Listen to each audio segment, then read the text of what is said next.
Winter fishing, guys, another great technique is the Wacky Rig. So this is a weighted Wacky. The reason I throw a weighted Wacky, it's also got the weed guard. See it there? Let me show you the packaging.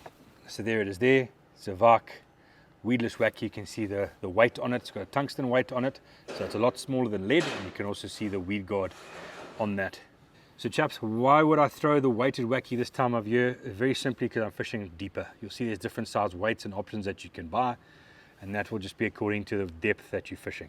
Okay, the deeper you want to fish, perhaps the heavier weight, the heavier the weight that you want to use, and the shallower the lighter. But most of the time, man, I like that 15 to 25 foot zone, and I'm just going to experiment with different weights. Also according, this is a little 4-inch lunker log, but it's just also according to the kind of plastic, the size of the plastic. You can go obviously lighter with a 4-inch, and maybe you want to go a bit heavier with a 5-inch.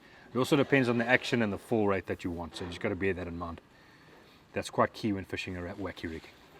So in terms of your Wacky Rig itself, the old school way of doing your Wacky Rig is basically you just take the hook and you'd pass it straight through the weight. So you can still do that. This is a Zoom Slinky.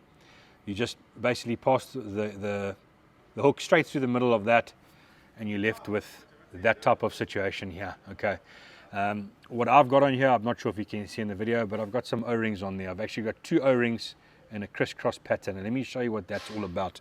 So this is what's called a Wacky tool, and this is how it works. Okay, so there's your Wacky tool.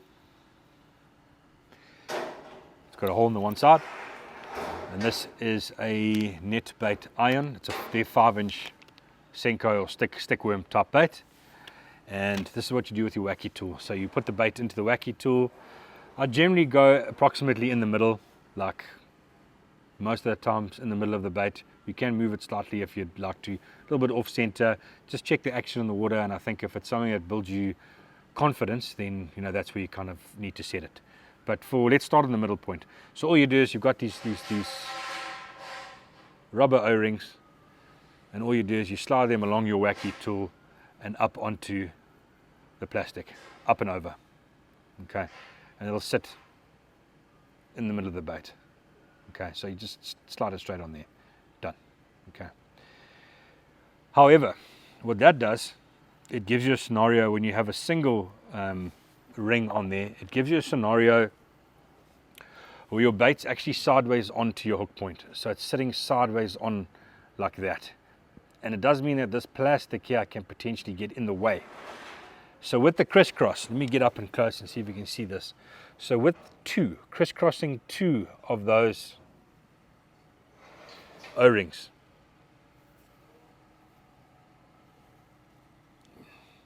you're now sitting in a scenario where your hook is proud, for want of a better description. Your hook is this side, your bait is here. There's no plastic in the way of that hook point whatsoever. It's all moving freely. Fish bites down on that, and you're going to set the hook on them hopefully every single time. So that's the crisscross technique that we use. A little bit more tricky, a little bit more time consuming, but definitely more rewarding. So consider that, have a look if it works for you, you're away to the races.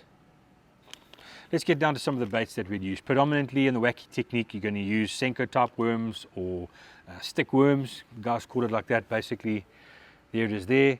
This is the net bait ion. Okay, this is infused with bait fuel. So this is their version of it. Well priced. Comes in a bunch of different colors. So you can check those out at Bass Warehouse. The bitters have a salty sling. Also well priced. That's what it looks like there. Similar kind of deal, different price points, so you can check those out. The Zoom, of course, have their Slinky, so you can check that out. Then Guggen baits have their lunker log. It does come in the blister packaging, so your bait should be straight and perfect every time. So it's also, these are all 5-inch models, but you'll either be throwing a 4 or a 5-inch. Well, I would be alternating between a 4 and a 5-inch. Just depends the area you're fishing and if the fish are biting or not. I might start off with a 5-inch, then down south to a 4-inch if I need to. So, and then obviously the good old faithful Rolls Royce would be the Yamamoto Senko. And what's key, I think, when you're fishing a wacky technique, you get a little bit more assistance with a weighted wacky technique in terms of action, for sure. But if you're fishing weightless, often the time you want to stick with the Yamamoto. They've just got the formulation so good. And throwing this thing weightless or on a weightless wacky, probably the Rolls Royce. And then from there, when you start adding weight, I think you can definitely look at all the other brands. Obviously, these Yamamoto aren't for everyone's budget, but certainly at Bass Warehouse, we have got everything to suit your budget. So you can start, I think, starting from 85 Rand, going all the way up to the Yamamoto at the top end of the price scale. Chaps, and then obviously taking your wacky rigging to the next level, you got this Eagle Claw Trocar wacky kit. It's actually a finesse kit for Neko rigging / wacky rigging. So it comes in this handy little box, which is quite nice little finesse box. It does give you some nice instructions on how to use it and what to do there, so that's great. It comes with a wacky tool. It's got some rings as well. It's got obviously a range of Trocar hooks. Let me turn it around that way. It's got a range of Trocar hooks that are going to work for you. Some without the weed guard. I think that's the Pro V drop shot hook or wacky hook. And you've got some with the weed guards on it there and there. And it also gives you some nail weights if you're going to get into the Neko rigging.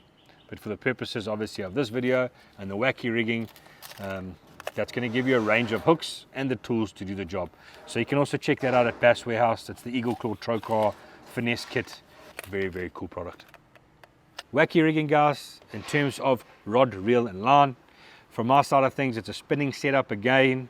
It's the Pesca drop shot shaky head spinning rod with the Pesca spinning reel. I've got 20-pound high vis braid as my main line, and then again my leader line. That will depend on the type of cover that I'm fishing. 10-pound, 12-pound, abrasics. If I'm fishing around timber and things like that, I might be casting a wacky rig up onto hyacinth edges or steep rocky cliff areas, depending on the amount of timber that's around there, and that's going to determine my leader line. Okay, so I would use a Seaguar. Most of the time I'm using Seaguar abrasics 12-pound. Like, that's just what I'm using most of the time. It works for me. I just don't think there's a disadvantage to it. I don't feel that I need to go down to 10-pound. It works for me. 12-pound abrasives for me is a great line. There are other fluorocarbons out there. There's Seaguar Red Label. There's also Seaguar Basics, really well priced fluorocarbon. So you definitely don't have to break the bank. Just get the best fluorocarbon that you can afford, and you're fine. 12-pound just gives you that extra bit. 10-pound, you start getting a little bit nervous, but 12-pound just kind of gives me that extra, the extra little bit. So chaps, just in terms of your leader line and maybe a cost-saving tip, or maybe it's just simple common sense, is I use a lot of 12-pound Seaguar abrasics.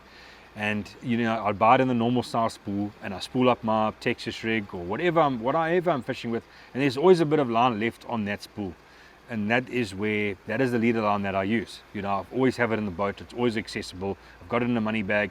It's ready to go. It's still in its packaging, and I've got access to that line. So it also helps to do it that way. So you don't have to go out specifically and buy a spool of line for just leaders. It's just, that's always going to be that extra 5, 10, 20 meters that's left on the spool of line. You're going to keep that safe, and that's always going to be your leader line when it comes to these techniques. Same as if you were doing Carolina rigging, which is a separate video that we can get into, if you're heavier lines. So don't throw away any of your excess fluorocarbon. Keep it in a separate money bag, and you'll use that always as your leader line. What I sometimes see guys doing is when they're rigging up a Carolina rig or a drop shot rig, what I see guys doing is using their main line. So let's say let's just use, for an argument's sake, we can apply it on a Carolina rig. Guy's rigging up a Carolina rig, but he ends up cutting up his main line, and he's using his main line now. Now he's just eating into his main line, and he gets to a situation where he's actually casting a spool out, or if he's doing the backing technique, he's casting out to his backing knot. So that's why the leader line is so important. You can imagine if you're re-rigging a Carolina rig each and every time, or you're re-rigging a drop shot rig, and you're just going up and up and up your main line, you're going to get to a situation now where you run out of main line. You might have only been fishing it for 6 months. There's nothing wrong with the line. The line's still perfect, but you just simply don't have enough of it left on your reel because you've, like I say, you're using the backing technique where there's some backing, then you've got your fluorocarbon or whatever the scenario is. So your leader line becomes very important. You should always be using the leader line as an extension of your main line and rigging up with your leader line. So that's definitely a cost-saving tip, guys. Something that people might not think about. You know, you're just so busy stuck in the moment that you're just rigging up your drop shot or your Carolina rig. But if you have access to those extra bits of fluorocarbon leader line, you know, that's going to save you a whole bunch of money, and it's a smart way to go. So maybe just something to consider. So that's my basic setup with the Wacky technique. I'll either, like I say, I'll either target fish it, so I'll fish it along like hyacinth edges or up against rocky cliffs, but definitely I'll fish it a lot offshore. I have got the technology, I've got the fish tech charts, I have got a 360 and a forward facing sonar, you know, so you know, I'm going to fish it off the points and just really let it shimmy down. It's got an incredible action on the way down, and having that high visibility braid and a sensitive fluorocarbon, you know, I'll be able to pick up on that bite and set the hook. So it's a really good way to target offshore suspended fish. You know, if you're throwing a shaky head or a drop shot or a Carolina rig, that thing, you're bombing it out, going straight to the bottom, and you're bottom fishing, so to speak. Those fish have got to go down and they'll eat that. But if they suspended and finicky, this is a really good way to sort of fish through the water column. And you'll start to, you know, when you start to catch fish, you'll start to pick up whereabout they are in that water column, you know. Are they eating it as it falls? Is it a 5-second drop? Is it a 10-second drop? Are they eating it when I'm casting parallel to the cliff or parallel to the point? Do I need to be in the deep water throwing shallow onto the point? Do I need to be on the point throwing out towards the deep water going down? And you'll start to pick up, you know, where those fish are on a countdown method, you know, 5 seconds and I'm getting bit, you know. So it's just a really good finesse technique. It's got a natural fall. It's really non-obtrusive. There's not a lot of fish that are going to resist that, you know, and that's kind of just how I fish it. So yeah, hope that the video helps you guys with tips, techniques, and ideas to get out there and catch some more fish now during the winter time. You know, it just really is one of the finesse techniques that has kind of the most amount of action. You know, you check that thing now as I'm twitching it and moving it, and that'll be moving up and down the water column. So there's a lot of action going on, but when it falls, it's kind of dead, and it goes down, and then it wobbles, and it gives action. So it's really versatile finesse presentation. Most of the time going to be catching those suspended fish. It really is a good technique, and I think it's underutilized. That's my opinion. I don't see a lot of guys throwing it, and you can catch a lot of big fish on this technique. I've caught a lot of big fish on this Wacky technique, and hopefully I can get out on the water soon and show you guys some big fish on this technique as well. But really, really great. You get a lot of bang for your buck in terms of a lot of action for the simplicity of this rig, and it's really not difficult to fish. It's not hard. It's not like you're throwing a jerk bait. It's not sort of, you know, you don't get full of fatigue fishing this technique. It's really simple. Cast it out, you know, you let it go down, a couple of twitches, a couple of pops, let it go down. It's doing the work for you. You know, it's not as high maintenance as throwing a jerk bait all day, or, you know, it's not hard. So I think that's also pretty good. And whether you're beginners and juniors, youngsters, kids getting into it, it's also a great technique for them, you know. Like I say, you cast it out, let it go down, it's got all the action, and you're pretty much going to feel that fish bite it, and then you've got a really good, you know, hookup percentage. So for, like I say, for beginners, youngsters alike, it's a good technique to catch fish pretty easily, pretty simply, without being, you know, getting too technical.